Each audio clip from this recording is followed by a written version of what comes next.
नमस्कार दोस्तों, मेरा नाम उज्ज्वल और आप देख रहे हैं माई पाठशाला। आज की वीडियो में मैं एक ऐसी बात करने वाला हूं जो बात बहुत ही ज़्यादा इम्पॉर्टेंट है। अगर मैं बात करूं एसएससी एग्ज़ाम्स की, एसएससी 2024 एग्ज़ाम की, आने वाले 2025-2026 एग्ज़ाम की, और मैं बात करूं उन बच्चों की जो स्पेशली हिंदी भाषी बेल्ट से आते हैं, जैसे यूपी से हो गए, बिहार से हो गए, एमपी से हो गए, राजस्थान से हो गए हैं, जहाँ पे जिनकी बेसिक एजुकेशन इंग्लिश में होती ही नहीं है, जिसकी वजह से उनकी बेसिक फाउंडेशन इंग्लिश की बहुत ज़्यादा ख़राब होती है।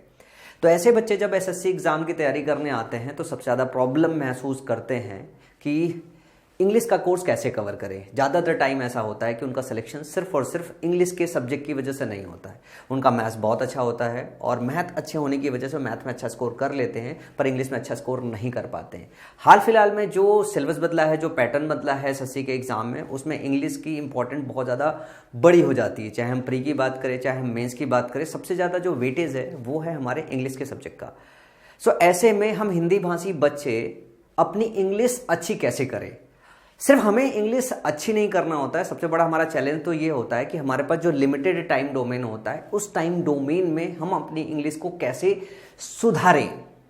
ऐसे में इस वीडियो का पूरा देखना बहुत ज़रूरी है, क्योंकि मैं आपसे बात करने वाला हूं कि आप अपने इंग्लिश को कैसे सुधारें, कैसे कम समय में अपने इंग्लिश को कवर करें, कैसे रेलिवेंट पढ़ाई करें। पढ़ने के लिए बहुत सारा कुछ होता है।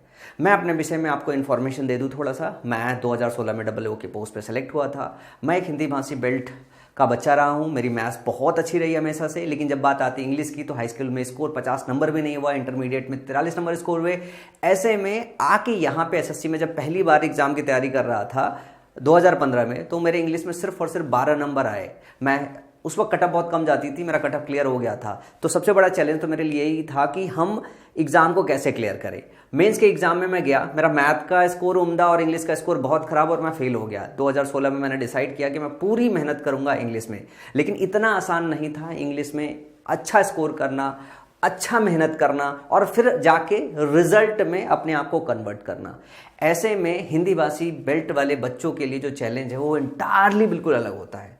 तो चलो हम बात करते हैं इस बात को कि अगर हमें इंग्लिश सब्जेक्ट को पूरी तरीके से कवर करना हो तो कैसे हम कवर करेंगे। जैसा कि मेरा थंबनेल बता रहा है कि 45 दिन में इंग्लिश ग्रामर में कैसे आप बेहतर हो सकते हो। तो सबसे पहले मैं आपको समझाना चाहूँगा कि जो आपका एसएससी एग्जाम का पेपर होता है, एसएससी एग्जाम के पेपर में आपके इंग्लिश का जो पेपर होता है उसका 3 सेक्शन होता है।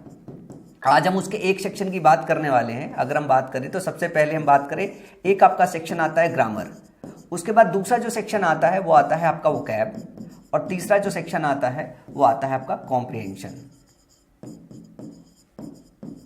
कॉम्प्रिहेंशन। ये 3 सेक्शन आपके आते हैं आपके एग्जामिनेशन में। अगर सही मायने में देखें तो तकरीबन ये अगर अच्छे से पढ़ाई किया जाए तो 50 डेज में आप मैक्सिमम इंग्लिश ग्रामर को कवर कर सकते हैं। अगर बेसिक फाउंडेशन अगर आपकी खराब है, फिर भी अगर एक अच्छा टीचर पढ़ाने वाला है और अगर उसे रेलिवेंट पढ़ाने आता है तो 45 से 50 दिन में आपका ग्रामर का पूरा कोर्स कवर करा सकता है।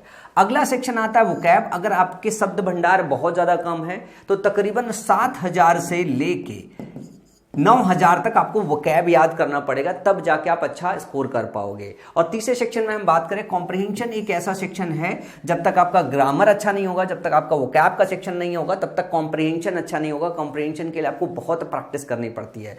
इसमें जो पैराजंबल का सेक्शन होता है, पैराजंबल का सेक्शन पूरा का पूरा ग्रामर से सॉल्व हो जाता है। आज तक कोई टीचर आपको पैराजंबल ग्रामर से सॉल्व करना नहीं सिखा पाता। मैं इसे सिखा सकता हूं और मैंने पिछले सालों में बहुत सारा पैराजंबल सिखाया है, जिसमें आपको ग्रामर पर अगर अच्छी पकड़ है तो पैराजंबल चुटकियों में निकल जाती है।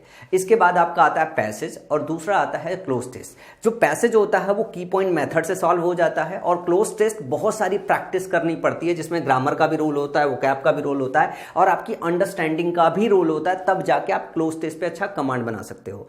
तो शुरुआत कहां से होती है? शुरुआत होती है ग्रामर से, फिर मूव होता है आपको वोकैब को पैरेलली कवर करना होता है, फिर थर्ड जो सेक्शन है वो कॉम्प्रिहेंशन कवर करना होता है। तो आज की इस वीडियो में मैं स्पेशली बात करने वाला हूं ग्रामर की, कि ग्रामर कैसे कवर करेंगे। ग्रामर को अगर मैं बोलूं तो ग्रामर को हम 4 यूनिट में बांटते हैं स्पेशली। और जैसे मैं अगर एक बात बोलूं तो इसमें एक हम टर्म बोलते हैं बेसिक्स। बेसिक्स में कुछ छोटे छोटे टर्म होते हैं, जैसे वर्ड क्या होता है, फ्रेज क्या होता है, क्लॉज क्या होता है, इसे हमें समझना होता है।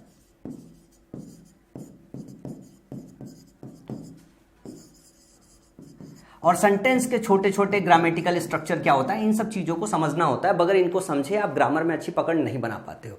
इसके बाद अगर मैं अगले छोटी सी यूनिट की बात करूं तो मैं एक टर्म डिफाइन करता हूं, ये यूजुअली बाकी सब नहीं पढ़ाते हैं लेकिन मैं डिफाइन करता हूं। एक मैं बोलता हूं सब्जेक्ट यूनिट। सब्जेक्ट यूनिट के अंदर हम 3-4 चैप्टर्स पढ़ते हैं। उसके बाद हमारा आता है वर्ब यूनिट, और इसके अलावा एक है आपका जो है कनेक्टर यूनिट। तो ये 3-4 सेक्शन होते हैं। सब्जेक्ट यूनिट में अगर हम बात करें तो हम इसके अंदर नाउन पढ़ते हैं, हम प्रोनाउन पढ़ते हैं, हम एग्जेक्टिव्स पढ़ते हैं, और हम इसके साथ अगर हम बात करें एग्जेक्टिव के अलावा इसके साथ जो हम पढ़ते हैं वो आर्टिकल पढ़ते हैं।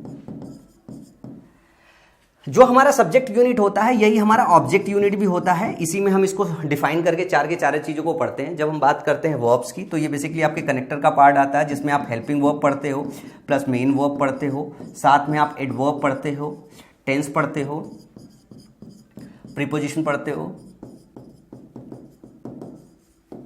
कंजंक्शन पढ़ते हो।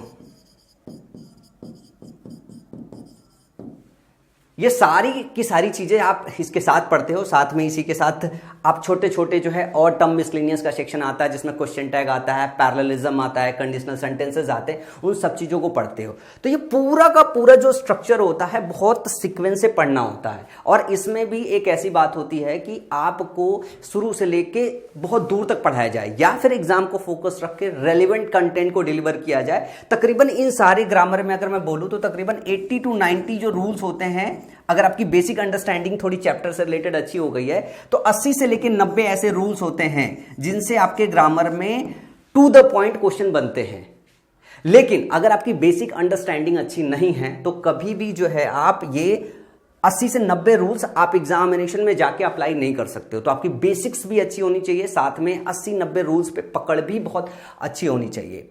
तो इसके लिए जरूरी है बहुत कि ये सारी की सारी चीजों को सही और सीक्वेंस में पढ़ो। सवाल ये होता है कि सर ये पूरा इंटायर ग्रामर का सिलेबस क्या 50 दिन में कवर हो सकता है? बिल्कुल 50 दिन में कवर हो सकता है। मैं इस पूरे के पूरे ग्रामर के सिलेबस को आपको 50 दिन में कवर कराने जा रहा हूं। सो मैं अनाउंस कर रहा हूं एक बैच जो मैं 1 अप्रैल से स्टार्ट करने जा रहा हूं। इस बैच की कुछ खास बात है जिसमें आपको बताना चाहूंगा कि मैं डिस्कस करने वाला हूं to the point and relevant सिर्फ और सिर्फ जो 80-90 रूल्स हैं मैं इनको डिस्कस करने वाला हूं जो है, जिसके साथ साथ मैं सारे प्रीवियस ईयर के क्वेश्चंस जो अब तक आए हैं, मतलब 1999 से स्टार्ट हुआ था एसएससी, तब से लेके मैं अभी तक सारे के सारे पीवाईक्यू कवर करूंगा। पीवाईक्यू कवर करने का मतलब ये हो गया प्रीवियस ईयर के क्वेश्चन किस तरीके से पूछे गए। रूल्स आपने पढ़ लिया, अब देख तो लो कैसे क्वेश्चन पूछे गए, उससे आपकी कंप्लीट प्रैक्टिस हो जाती है।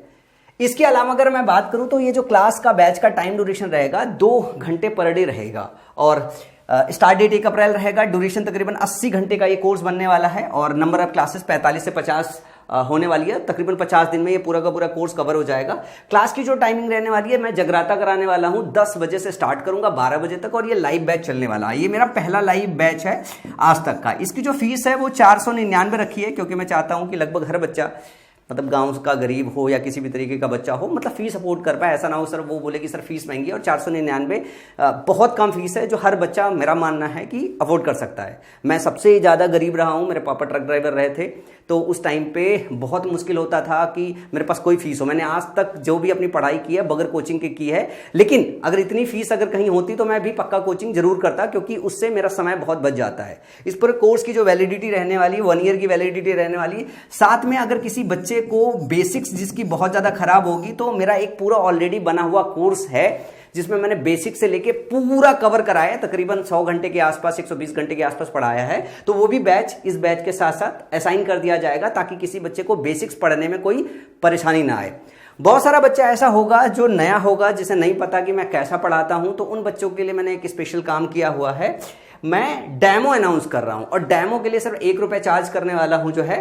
तो आप मेरा डेमो ले सकते हैं। 1 अप्रैल से मैं डेमो स्टार्ट कर रहा हूं, और 1 अप्रैल को आप मेरा डेमो ले सकते हैं। 10 से 12 बजे रात के आसपास ये क्लासेस चलेगी, और 1 रुपये जो है पे करके। अब बात ये आती है कि 1 रुपये सर पे कैसे करना है। तो आपको सबसे पहले एक काम करना है कि माई पाठशाला ऐप को डाउनलोड करना है मेरे कोर्सेज को पढ़ने के लिए। लेकिन अगर आपको पेमेंट करना है तो डिस्क्रिप्शन बॉक्स में एक लिंक डला हुआ है, डेमो के लिए 1 रुपये का पेमेंट करने के लिए एक पेज बना हुआ है जो है, वहां से जाके आप 1 रुपये पे करके अपने आप को रजिस्टर कर सकते हैं। आप ये बात कह सकते हैं कि सर मेरे को डेमो लेना है, और डेमो जाके आप वहां से ले सकते हैं। दूसरा, जिन बच्चे को डायरेक्टली पेमेंट करना है, जो मेरे से हमेशा से पढ़ते हुए आ रहे हैं, जो मुझे जान रहे हैं, जिनको पता है कि सर अच्छा पढ़ाते हैं, वो साथ में एक और पेज होगा जहां पे वो इस पूरे बैच की फीस पूरी तरीके से पे कर सकते हैं 499 रुपए में। 50 दिन का टारगेट है, 50 दिन में पूरा का पूरा ग्रामर का कोर्स हम कंप्लीटली फिनिश करेंगे, टू द पॉइंट रहेंगे, रेलिवेंट रहेंगे, ज्यादा लेफ्ट राइट डिस्कशन नहीं करेंगे। बेसिक्स किसी को पढ़ना होगा तो उसको इस बैच के साथ साथ एक अलग से पूरा कोर्स मैं अपना प्रीवियस बना हुआ रिकॉर्डेड मैं वो करूंगा। ये पूरा बैच लाइव है। जैसे मैं आपको बताता हूं, मैं कुछ दिखा देता हूं कि जो क्लास की पीपीटीज है, जैसे देखो रूल है, रूल बना हुआ, ये cut to the point direct rule चलने वाला है। इस तरीके की सारी पीपीटी जो है बन रखी है, जिसमें आपको सब कुछ पढ़ाया जाएगा कि कौन सी चीज कहां पे इस्तेमाल होती है, किस तरीके से पूछी जाती है, किस तरीके से नहीं पूछी जाती है। तो ये सारा का सारा जो है इस तरीके की पीपीटी आपको बनी हुई मिलेगी जो है। और ये पूरा का पूरा आपको डबल कॉलम की जो है पीडीएफ भी हम देंगे क्वेश्चन की प्रैक्टिस करने के लिए, तो सारा कुछ देंगे अपन आपको जो है। तो इस बैच में एनरोल करने के लिए डिस्क्रिप्शन बॉक्स में लिंक निकालिए, वहां से एनरोल कीजिए, या फिर अगर आपको डेमो लेना है तो डेमो का लिंक इस्तेमाल करके आप जो है डेमो का पेमेंट कीजिए। बैच से रिलेटेड अगर कोई इंफॉर्मेशन जाननी हो तो आप डायरेक्टली मुझे पर्सनली मैसेज कीजिए। इसके लिए मेरी टीम मेंबर बात नहीं करेगी। 9696102401 ये मेरा नंबर है। मैं वापस एक बार इधर से लिख देता हूं। डायरेक्टली आप मेरे को व्हाट्सअप कीजिएगा, कॉल नहीं कीजिएगा। 9696102401 आपके किसी भी चीज का जवाब मैं पर्सनली दूंगा। स्पेशली अगर मैं ये कोर्स पढ़ा रहा हूं तो कोई और जवाब दे, इससे बेहतर मैं मानूंगा कि मैं ही आपको जवाब दूं। बैच में एनरोल करने से पहले इस नंबर पर कॉल करके आप डायरेक्टली मेरे से कन्वर्सेशन कीजिए, व्हाट्सअप कीजिए।